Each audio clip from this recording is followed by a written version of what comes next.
sad that he never found his favorite toys. While Andy and Sid slept, Woody called to Buzz for help. He lay with the rocket on his back, too sad to move. Just a toy. Woody glared at him. Look, over in that house is a kid who thinks you are the greatest, and it's not because you're a space ranger, pal. It's because you're a toy. You are his toy. A few moments later, the crate began to shake. Buzz was trying to push the toolbox off. Come on, Sheriff. There's a kid over in that house who needs us. Now let's get you out of this thing. Just as Buzz managed to free Woody, Sid's alarm clock rang. Sid jumped out of bed, grabbed Buzz, and headed outside. As Sid's toys crept out from under the bed, Woody asked them for help. Please. He's my friend. He's the only one I've got. The toys gathered around. Okay, I think I know what to do, and if it works, it'll help everybody. Working together, they escaped to the backyard where Sid was starting to light the rocket. Suddenly, he saw Woody lying nearby. Hey, how'd you get out here? As Sid watched, an army of mutant toys rose from the grass and marched toward him. Woody grinned. From now on, you must take good care of your toys. Because if you don't, we'll find out, Sid. Sid ran screaming into the house.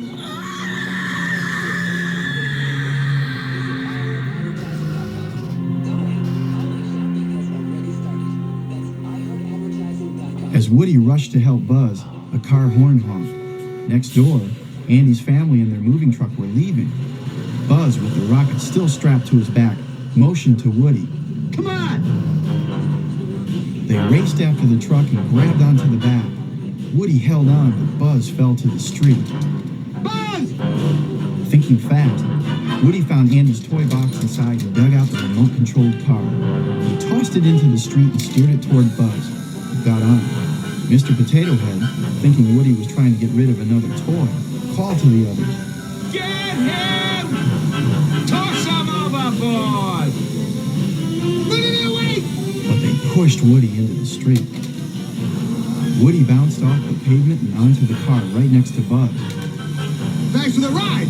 But the batteries ran out, and the car slowed to a stop. Woody looked around.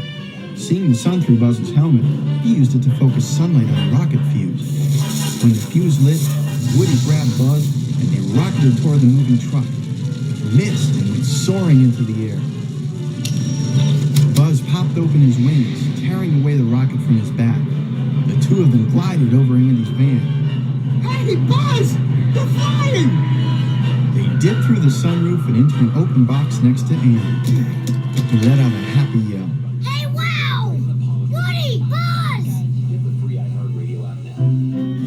A few months later, Woody, Buzz, and the other toys were gathered around the baby monitor once again. It was their first Christmas in the new house, and Andy was opening his presents. Woody smiled. Buzz Lightyear, you are not worried, are you? Me? No. Are you? Now, Buzz, what could Andy possibly get that is worse than you? Buzz glared at Woody. Then the two toys smiled. They figured they were safe, at least until Andy's next birthday. Do you think it's easy being a toy? Ask Woody and Buzz.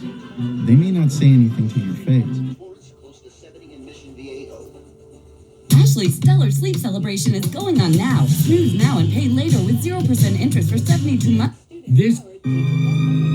Sully quietly stepped into the closet and closed the door behind him. The CDA then shredded Boo's door to prevent future monsters from getting into her room. Sully could never see Boo again. Thanks to Sully and Mike's discovery of the superior power of children's laughter, Monsters, Inc. soon switched from screams to giggles. Sully took over as president, and Mike became their best comedian, keeping kids in stitches all day long. But Sully was sad. He missed Boo. One day, Mike surprised him. Hey, Sully! There's something I want to show you.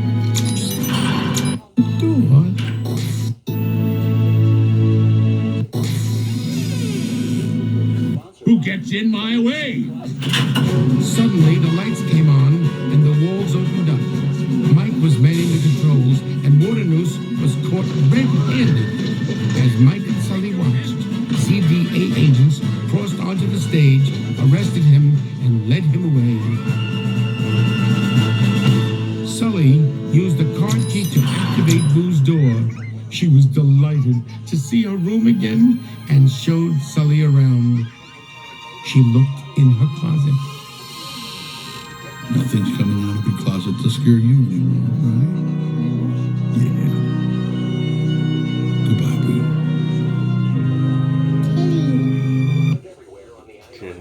Go. Sully quietly stepped into the closet and closed the door behind him.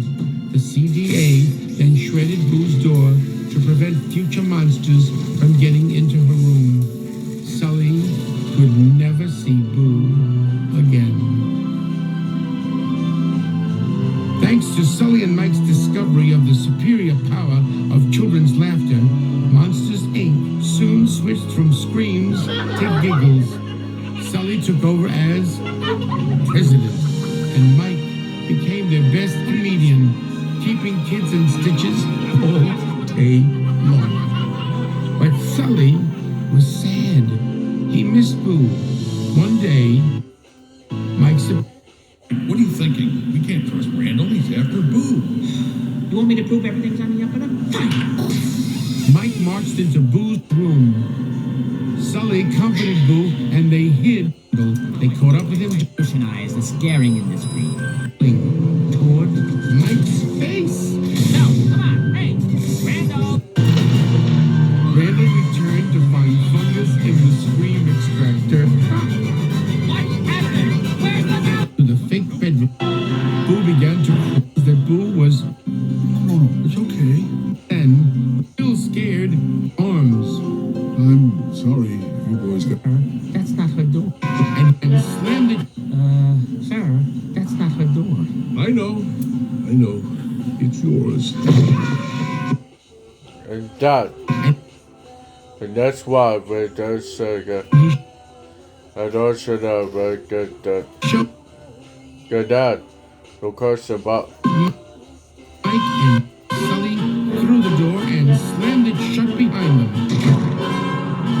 The two friends found themselves in a snowstorm in the Himalayas. We're in the human world! Oh, what a great idea going to your old pal Waternoose. Too bad he was in on the whole thing! Sully tried desperately to reopen the door, but it was no use.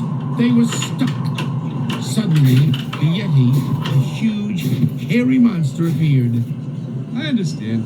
It ain't easy being banished. The Yeti invited the two distressed monsters back to his cave. The Yeti shared his food, talked about his life, and mentioned the village at the bottom of the mountain. As soon as Sully heard this, he began frantically building a makeshift sled out of the poor Yeti's belongings. Mike was furious. What about us? Ever since that kid came in, you've ignored everything I've said. And now look where we are. We were about to break the record, Sully. None of that matters now. Boo's in trouble. I think there might be a way to save her. Mike was not interested in risking his life to help her. So Sully grabbed a lantern, hopped on the sled, and sped off down the mountain alone. Sully found an active closet door in the village and crossed back into Monsters, Inc. He burst onto the scare floor and raced for Randall's secret lab. Through the enormous vault on a conveyor belt surrounded by doors as far as the opening on another door straight toward them. Sully shouted, "Make her laugh!" Mike looked at Boo, then sucked himself in the head. The red lights above their door and all the doors in the vault lit up. The trio jumped through the door and found themselves in a house on a beautiful Hawaiian beach. Why couldn't we get banished here?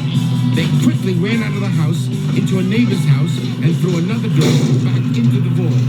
But Randall was still right behind them. Hurry up! and was able to get back into the room. She's not scared of you anymore. Looks like you're out of a job. Sully pushed Randall through a door into a rundown trailer in a swamp. Mama, another gator got in the house. Another gator? Give me that shit. Just then, Boo's door rolled by, and they jumped. But before they could get it open, it lurched off in another direction. The door sailed back down toward the scare floor where Mr. Waterloose was waiting for them, surrounded by CDA agents. As the door landed, Mike threw one of Boo's socks at the agents, and they all panicked. In the commotion, Mike took off carrying Boo's costume, and the agents followed him. Sully grabbed Boo's door, and he and Boo ran the other way. Only Mr. Waterloose saw Sully had Boo, and he chased after them alone. Sully ran with Boo to the training room. He quickly put Boo's door in the fake bedroom and hid Boo in the bed to make it look like Boo's room. Mr. Waterloose arrived at the door. She's home now. Just leave her alone. You can't do that. She's seen too much. I'll kidnap 1,000 children before I let this company die, and I'll silence anyone who gets in my way. Suddenly, the lights came on, and the wall... Where did she go? Did she turn? and blow out. What was... Mike ran to the window and she ran around happily until she grabbed a one-eyed teddy bear, and Mike objected. Hey, that's it. No one touches little Mikey. And he grabbed the teddy back. Her scream made the lights in the apartment surge brightly. Panicked, Mike ran to the window and pulled the blinds shut. But as he tried to get the bear back to the girl, he slipped, flew through the air, and landed in the wastebasket.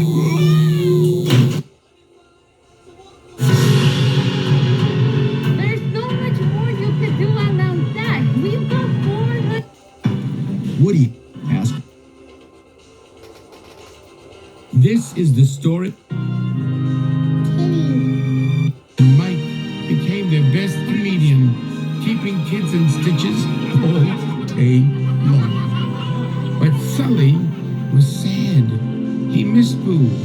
One day, Mike surprised him. Woody held up. Andy's heading off to college in a few, finally safe. They caught a ride on a garbage truck back to a box labeled. Woody held out his hand, popped his head over the side of the box. All wished Woody all settled in the college. Top of the attic box. Bonnie, won by boys, would always love Andy, but now they had a new kid to love too. And they had each other. They knew they would be just fine.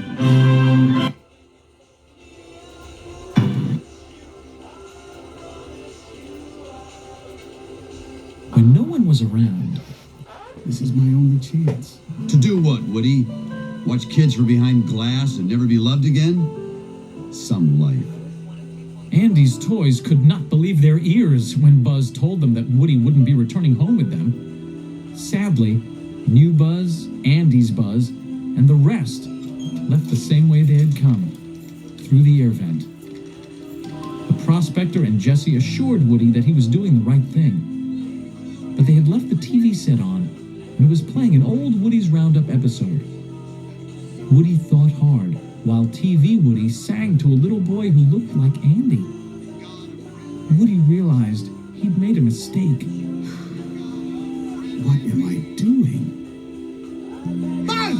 Wait! Wait! Woody, where are you going? You're right, Prospector. I can't stop Andy from growing up.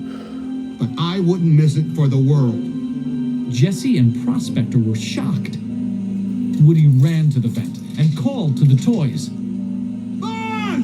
Yes? I'm coming with you! Wait! I'll be back in just a second! He turned to the Roundup gang. Hey, you guys! Come with me. What?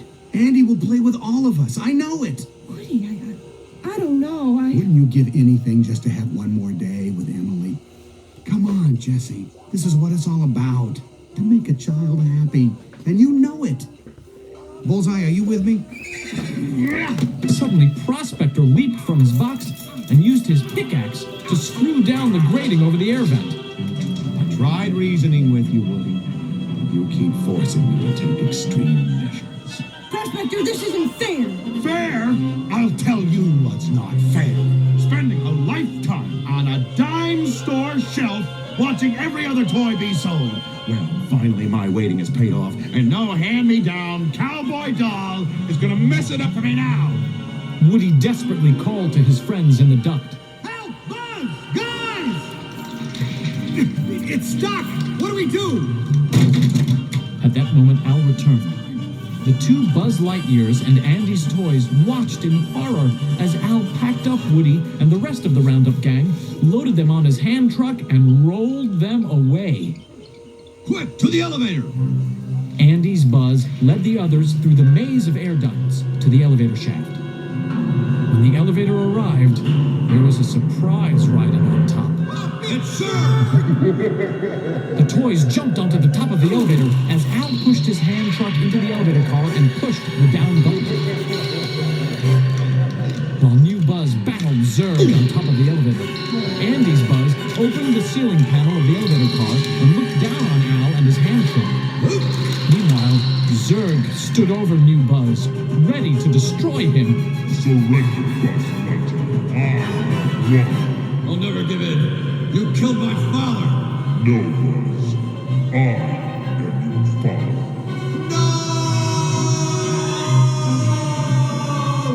New Buzz was stunned by this revelation. Prepare to die. I can't look! As Rex turned, his tail swept Zurg off the roof of the elevator car.